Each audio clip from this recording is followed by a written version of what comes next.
உங்கள் 2 வீலர் அல்லது 4 வீலரின் number plate பழையதாக இருந்தால் இனி 10,000 ரூபாய் வரை அபராதம் கட்ட வேண்டியிருக்கும்.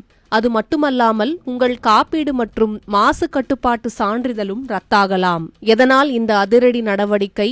என்ன செய்ய வேண்டும்? வாகன உரிமையாளர்கள் எப்படி இந்த அபராதத்திலிருந்து தப்பித்துக் கொள்வது?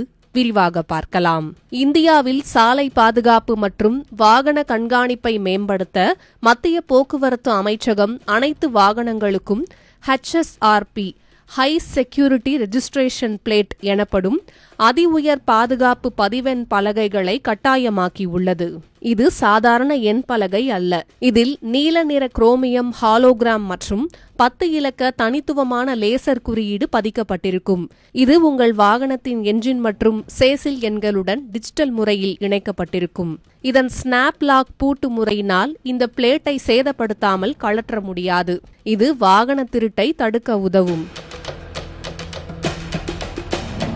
புதிய விதிகளின்படி HSRP இல்லாத வாகனங்களுக்கு 5,000 ரூபாய் முதல் 10,000 ரூபாய் வரை அபராதம் விதிக்கப்படலாம். மேலும் இந்த எண் பலகை இல்லை என்றால் மாசு கட்டுப்பாட்டு சான்றிதழ் பெற முடியாது. இதனால் இன்சூரன்ஸ் புதுப்பிப்பதிலும் சிக்கல் ஏற்படும். ஏப்ரல் 2019க்கு பிறகு வாங்கிய வாகனங்களில் இவை ஏற்கனவே இருக்கும். அதற்கு முன்பு வாங்கிய பழைய வாகன உரிமையாளர்கள் www.siam.in என்ற இணையதளம் மூலமாக பதிவு செய்து சுமார் 2 அல்லது 3 வாரங்களுக்குள் தங்களுக்கு ஒதுக்கப்பட்ட டீலர்களிடம் நம்பர் பிளேட்டை பெற்று பொருத்திக் கொள்ளலாம்.